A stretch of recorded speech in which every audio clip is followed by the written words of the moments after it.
will know the truth, and the truth will set you free. Do you believe in life after addiction? You better believe it. Now, the host of Life After Addiction. Here we are again, Bruce, another episode of Life After Addiction. Man, 16th episode. And man, people keep listening to us. I don't know why. Man, it's been an honor. We love this platform, just like you said last time, that we get to come out here and talk from a biblical worldview. And man, no one's editing us, except for me and you. Oh, we might get in there and edit some things, but no one's keeping us from saying what we want to say and what God tells us through His Word.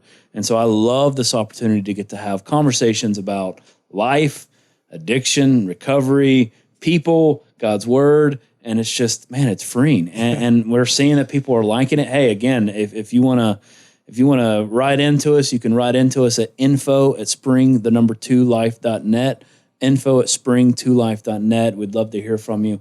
Love to ask one of your questions on air. Okay, well, there's a caveat to what you just said, and that is, man, we are held accountable to God. As men of God, sharing the biblical worldview, man, we're not flippant about the things that we say, even in our opinions, but we definitely have a fear for the Lord in what we're saying, and so we're not just, I mean, we can say, hey, man, nobody's editing us, but we're held accountable to the highest standard. Yeah, absolutely. Great point.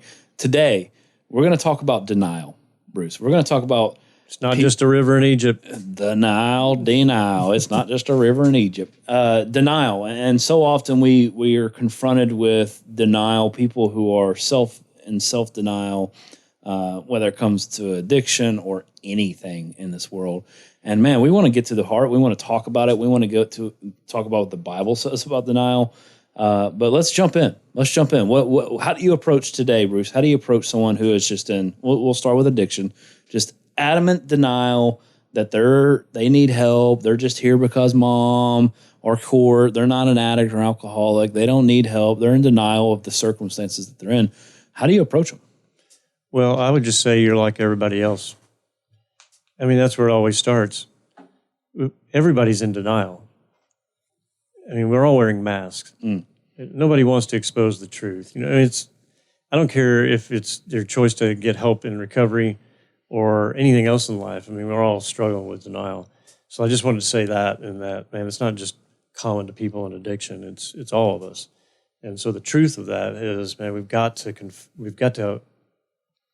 look at that from a different perspective and say, man, can I be honest? Yeah. Can I be honest? So, I mean, that is the opposite of denial, is honesty. Yeah. And I would say, just real quick, there's two parts.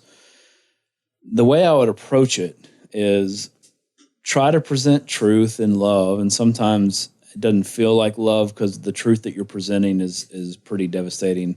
And I'm not trying to be funny, but you know, I'm not, and I don't need to be here. I'm just doing this to appease something. I was like, okay, bud, well, let's just take a quick glance at your life the last year.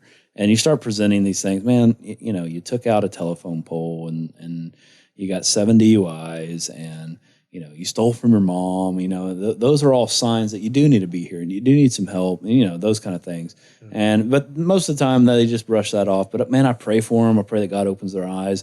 But the second thing I do is I make them feel comfortable in the aspect that they're not going to be judged. And man, you're safe to talk about this. And that kind of gets to the root of why I think people are in denial.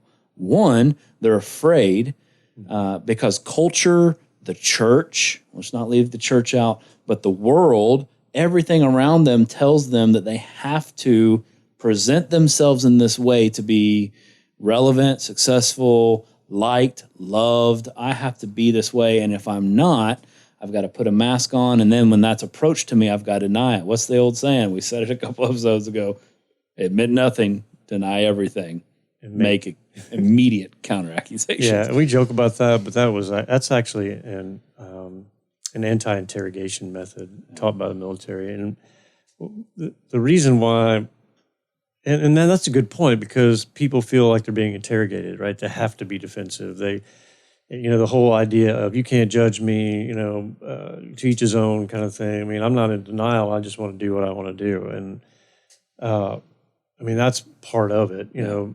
But what you're saying is absolutely correct in that, and you have to start with the truth, and can you face the truth? I love this verse in the Bible, and man, I learned this verse when I was on a mission trip in Thailand, in Bangkok, because these people were handing out these wristbands that said Proverbs 24:12 on it.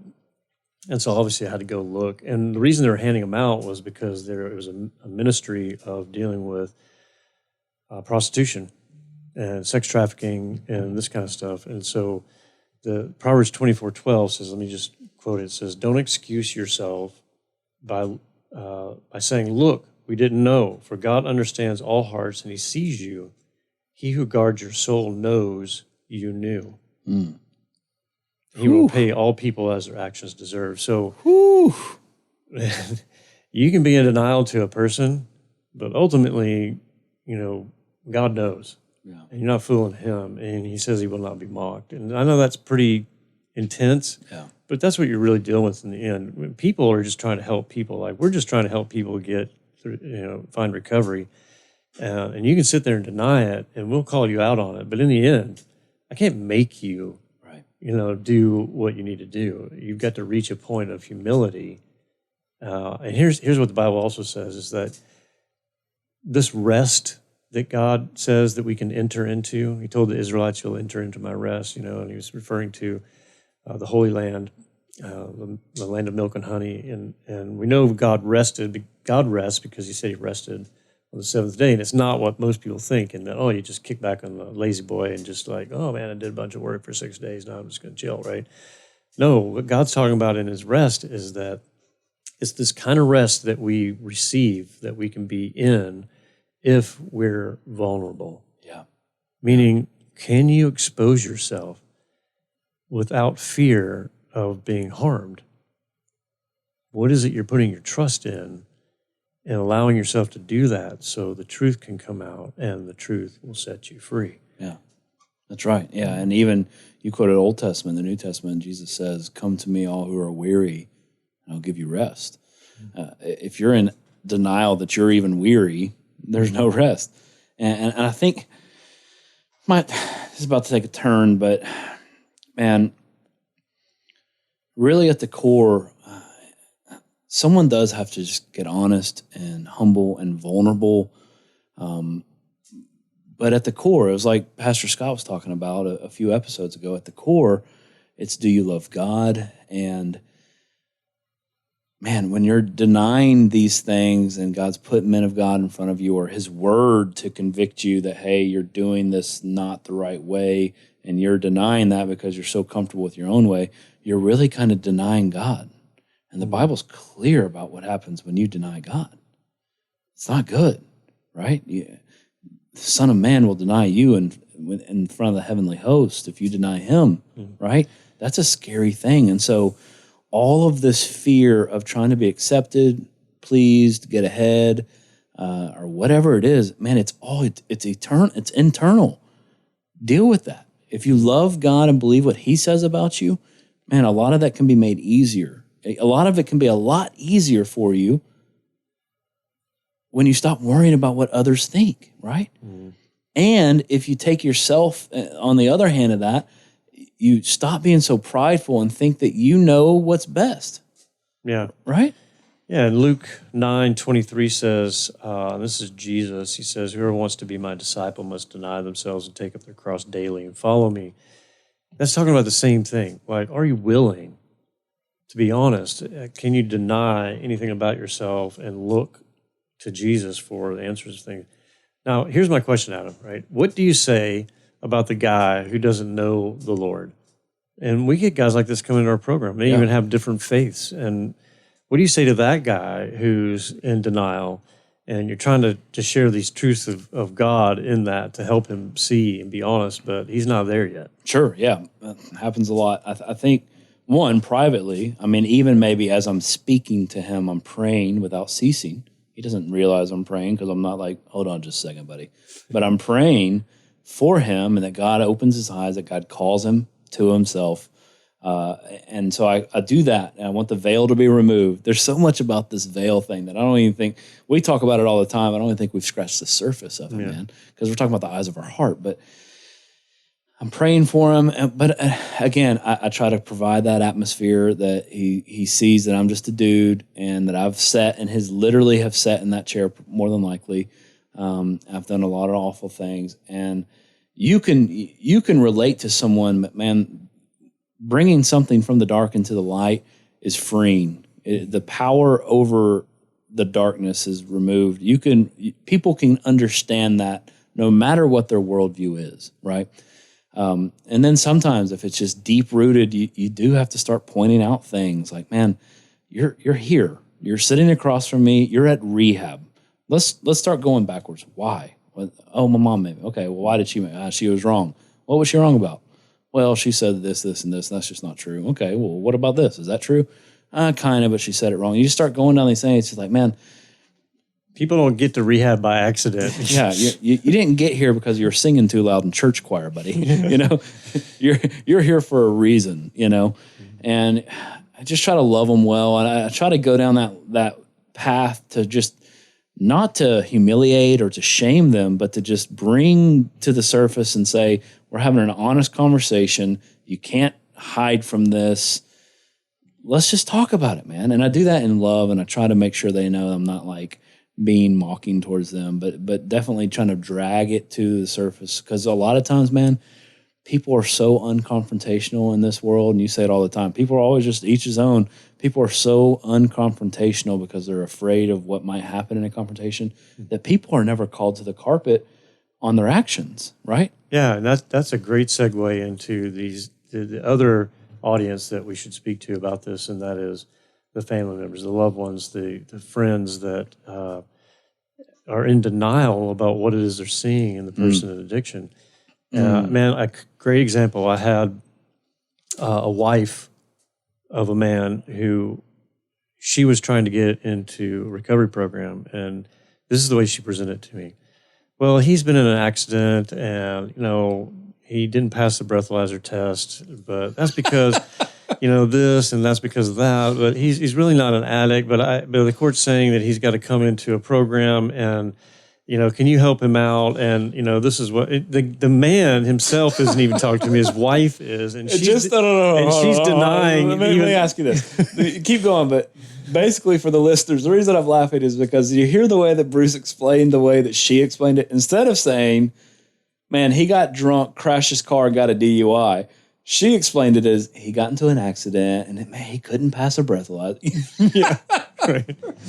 Yeah, so and even to the people who say, man, this is a first offense, I just have to do this because it's required by the law. And so can you get him into the program? But there's really no addiction here. And even she went on to say, like, he's probably going to feel really awkward around a bunch of all the addicts that are there and this kind of stuff. And I'm just like, come on, man. Yeah. I'll tell you this, man. This is an interesting point right here, Bruce. And families, I love you.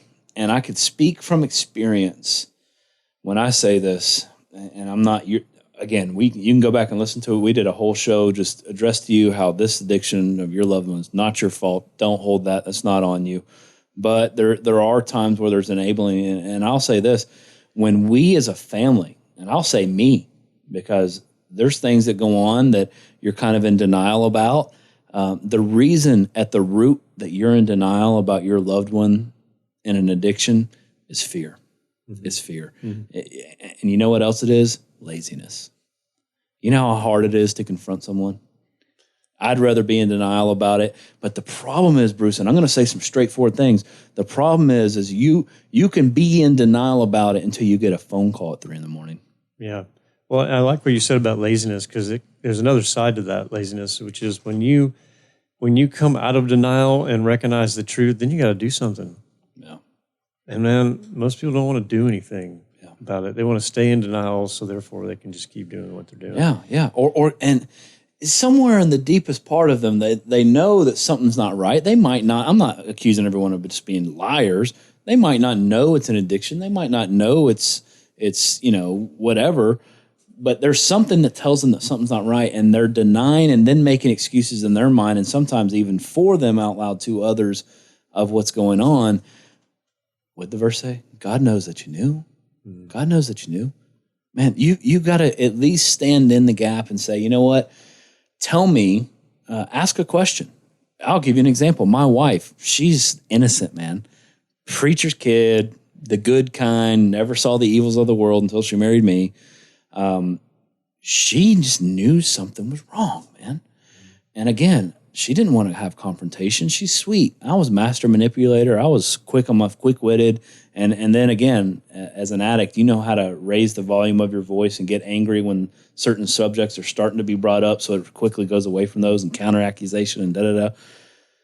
But something wasn't right. She had no clue what it was. No clue. And then finally, one day, she broke down and she said, Adam, are you having an affair? You having an affair? That's what she thought it was. And it wasn't until that one day, and you know what it was? That was the day that it began the journey of me trying to get into a recovery process. Many moons later and relapses and different rehabs, but that began the process because that broke my heart to a point where it was just like, no, I'm not. And so I just told her, I have an addiction. I have an addiction to these pills and I can't stop. And of course she didn't know anything about it. So her response was just flush them and stop taking them. She thought everything's okay, right? But that began the journey. That wasn't the answer right then. But at that point, she couldn't resist that feeling inside of her, and she decided to get confrontational with me. And that started a journey down this road of the truth, which was I was a drug addict. Yeah. Heavily addicted to pain medication. And that's what I was talking about. What are you going to do about it? And we might be joking about this and maybe even kind of poking fun at people in denial, but it's a real deal. And I don't want to like say that we're not taking this seriously. Let me share from my testimony, kind of flip side of what you just shared with your wife. My wife, who was not PK, and for those of you who don't know what PK is preacher's kid. Yeah.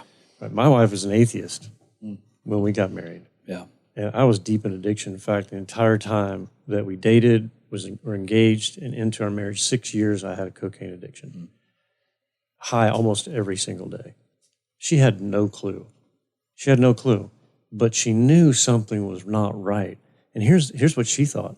She thought she was going crazy because I made her feel like that just in the denial process. I don't know what you're talking about. Like, are you okay? Like the counter accusations, like this. And man, when I confessed to her what was really going on, she was happy.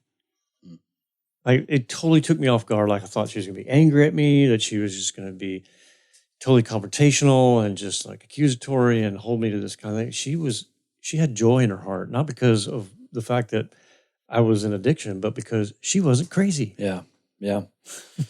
Yeah. And man, so often too, I mean, that's so good about the families and I think we spoke some truth there, but also I think that so often you brought up a good point that I don't think you're meaning to bring up, but this denial because of fear, a lot of times it's fear of the consequence, right? Mm-hmm. And we build up this stuff in our minds so bad about what the consequence is going to be and what's going to happen and what my life's going to look like. Everything comes tumbling down. If this truth comes out, if I stop denying it, what's going to happen? Man, so often it's not what we thought it was going to be. Yeah. Let me share this from a biblical worldview, because this is the truth. This is what God says. And it's wrapped around this whole thing that you're talking about with the veil. Jesus spoke in parables, and they seem to be like riddles to everybody. And people were thinking like, man, why are you being so cryptic and everything? And people still believe that today. And the disciple just approached Jesus and says, why are you speaking in these parables? Why can't you just plainly talk to us about what it is that's on your mind? And he gives them this answer, and he says, I speak to you in this way because you've been permitted to understand what it is that I'm saying. Others have not. And what he meant by that was because those who turn to me, the veil is lifted. And he always used this reference to over and over again, repeating it in the New Testament. You have eyes, but you can't see. You have ears, but you can't hear. You have hearts, but they do not understand. But you have hearts that understand, and you have eyes that see, and you have ears that hear. And that's because the people that he was speaking to that could understand were those who were turning to him. They were not in denial. They were opening up. They were taking the risk. They were trying to willfully understand. And the Holy Spirit was converting and convicting their hearts and those people. So when you look at 2 Corinthians 3:16, he says, for those who turn to the Lord, the veil is lifted. And when Jesus died on the cross, what was the first thing that happened besides the thunderous earthquake and all that stuff? The veil in the temple tore between the holy place and the Holy of Holies, which is where only the high priest could go in, which separated the people from God. And Jesus tore that veil, meaning you now have full access to the Lord. The veil has been lifted. You don't have to be in denial. You can approach God, and God knows already, and you can just be honest, and therefore you will receive the will of God. Well, that's the time. I'm going to dive into this question we have, and it's actually kind of a funny question. We're just going to ask it anyway. Here's a question. Bruce, Adam, what is your favorite thing to do now that you're not using drugs and alcohol for entertainment? Okay, I guess you're interested in what we like to do. I would say, I could give you obviously I love spending time with family and friends and socializing, but if you're talking about hobbies, which I guess I'll say hobby, man, one of my favorite things to do outside of the Bible, outside of family, I love fishing. And it is a different type. And I grew up, I would fish, but it'll always involve, everything's always surrounded around the chemical when you're in that. But man, there is a peace on a river for me now, trout fishing. And it's just like, wow. Yeah, it's being in God's creation. Yeah, man. And looking up and there's eagles flying over. Like, I didn't even know we had eagles in Tennessee, but we do. I've got pictures. There's just a peace there, man. And that lie that you have to have a chemical to have fun, that's just what it is. It's a lie from the pits of hell. What about you, man? Man, that's a great question because I want to approach it from a little different point of view. I think most people think, well, when I change my life for God, then everything has to change. Man, there's some things about you that God created that are you, that aren't fake, and things that you've suppressed that you don't even know you like doing. And deep in our addiction, we tell ourselves, well, I can't go do that because I have to do this. And if I'm going to do this, well, then I can't go do that. And I'm talking about drugs. Like, I couldn't go to the movies because I'm not going to sit there high on cocaine for 3 hours, And I'm not talking about war stories. I'm just giving the truth, right? Yeah. So I never experienced some of those things that other people do just because I told myself I couldn't do them. And now in recovery or being freed from that addiction, let me just say, man, I'm exposed to things that I never knew that I like to do, that I love to do now, that I would not allow myself to do then. But there are things that are so rooted in me that God created me to be. Like, I'm a creative person. God made me a creative type. Yeah. And my career for 25 years was a graphic designer, and I love doing that. How that gets played out today is I'm not doing graphic design anymore, but man, I build hot rods. I like to create things with my hands. I like to do stuff that I think is creative. That's cool. Yeah. And man, we kind of just dabbled into something, but I just want to say this real quick as we close. There was truly the lie. Like you mentioned movies. I got so deep into an addiction, there was nothing that I would do or could do without dope. Nothing. I wouldn't want to go to a movie because the movie was just that much better so there was this thought, man, coming out of it. Sometimes there's a little bit of hesitancy. Man, I don't want to, I would always go to the movies high, and that might but I did find out, it's like, man, this life is so much more beautiful without drugs. The colors are brighter, the movies are funnier, people are more interesting, deeper relationships. Man, get out there and just do stuff, and you don't have to have a chemical. That's not what it's designed. That was a lie that was told to you by yourself and by the enemy.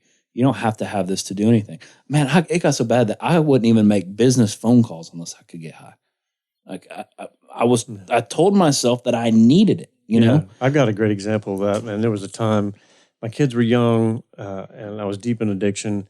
And it was one of those times in Nashville where it snowed 12 inches, which once in a lifetime kind of thing, right? Yeah. And my kids and I were out in the front yard and we were building this massive snowman. I mean, it ended up being like 6 feet tall.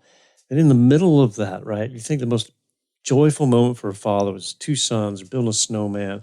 Man, I had to go into the garage and get high because I told myself, man, this is awesome. but it could be even more awesome if I go get high. So I went in the garage, got high, and I came back out, and it wasn't even close to what I was experiencing before that. But that's what we'll tell ourselves, right? Yeah, yeah. Good stuff, man. Guys, that's all the time we have today. Keep listening. Love you guys. Life After Addiction is a production of S2L Recovery. If you have any questions you'd like answered on the podcast, email them to info@springtolife.net. That's info@spring2life.net. And for more information on addiction recovery, visit s2lrecovery.org.